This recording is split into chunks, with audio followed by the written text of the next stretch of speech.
Hi, this is Arthur Piccolo. Many of us joined on Easter Monday to celebrate the 102nd anniversary of Our Lady of Loreto Church and to rally for its preservation.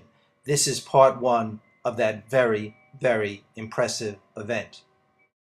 To the joining of the Italian American community together with the African American and Latino community, and everyone seems to be joining together, which in my opinion, as a Catholic, as a Christian, that really stands for what the Catholic Church is all about. But the Catholic Church is not listening to that at all. So what we've done is we felt on the 102nd anniversary of the opening and dedication of the church on Easter Monday to get together here with the different communities joining together, and we have representatives from all the different groups here, and everyone will come up and say a few words. Next we have from Ed Town's office, we have Kimberly Headley, who, Congressman Ed Town's office. This is obviously his district, yes. Good afternoon, everyone. On behalf of the Congressman's office, we are here to support the salvaging of this building. We do understand its rich history and what it means to the Brownsville community, and all of you here today are reflective of that. We all represent different nationalities, different backgrounds, and we know that the purpose of having a cultural center in this area is going to revitalize this area in Brownsville that has been lacking in having cultural activities.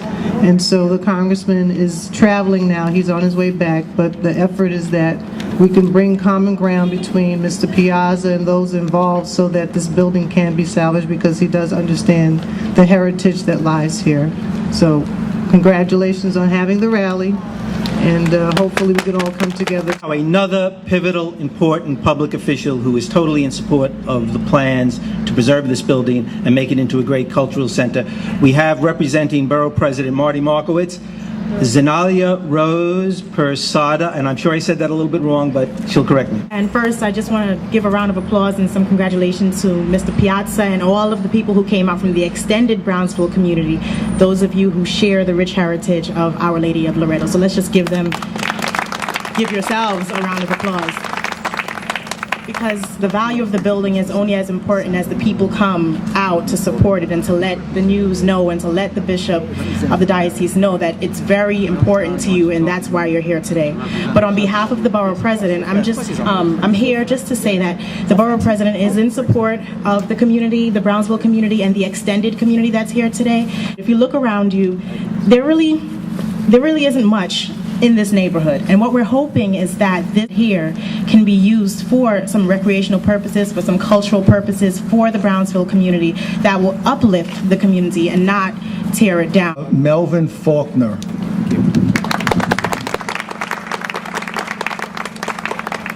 This afternoon, we bring you greetings from Assemblywoman Inez Barron, and I'm quite today she sent me here to speak on behalf of this very fine church.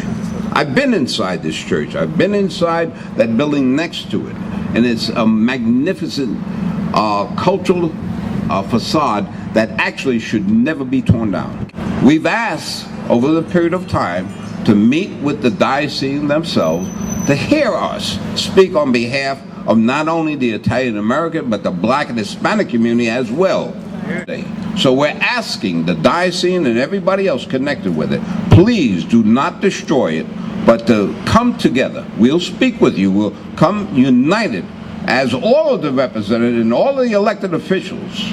We would not only represent Brownsville, we represent East New York, a part of Canarsie, and a part of East Flatbush as well. So we're here to say to the Brownsville community, we're in 100% support of you and your operation to make sure that we keep and preserve this edifice, which is very, very outstanding. Thank you again. Thank you. We have statements a little bit later from some public officials who just schedules did not allow them to be with us. But as we, and Charles has said, as I have said, by the way, my name is Arthur Piccolo. This is a joint effort of the community, the African American community, the Latino community, and the Italian American community. We intend to be a part of the future also. I'm happy to introduce our next speaker from the Italian community, one of the national leaders of the Italian community, the distinguished former national president of the Order Sons of Italy in America, now president of the New York Italian Historical and Cultural Committee, Joseph Schiami. Good morning, and to all of us as Italian Americans, Buona Pasqua. Today in the church calendar is a very important day because they say the Lord continues to walk, and hopefully He's walking in this beautiful community. I think there are two issues here. Number one, we want to preserve our heritage in this community, a heritage that's intertwined with all ethnic groups, whether they're African American, Hispanic Americans, but Italian Americans came here with very little except their pride. And they built this property from scratch. You look at what it cost them at that time, $150,000 to build this place. Those stones could be there for probably another 200, 300, 400, 500 years. Anybody who's traveled in Italy, as many here in the group know, that there are much older, far older churches, and they continue to exist. But the one thing that I know Charles and I met with the bishop privately, and we asked just to explore another plan, just to allow at the table consideration for that other plan.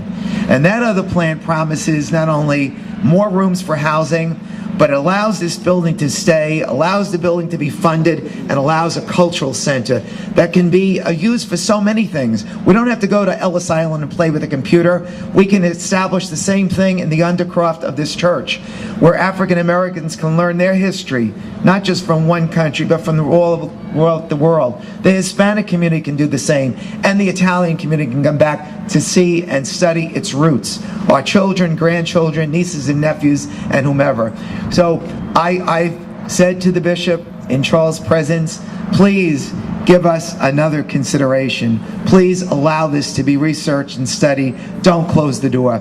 So God willing, we're going to be here and continue to keep this building up and continue to see this alternative housing that can be easily done and done through the developer. On behalf of all the members of the Sons of Italy, and there are 600,000 members across the country, and with about 80 lodges here in New York State, they could obviously not be here, but they're here with you in spirit, sisters and brothers who believe in perpetuating their history and their culture. Sempre avanti tutti italiani.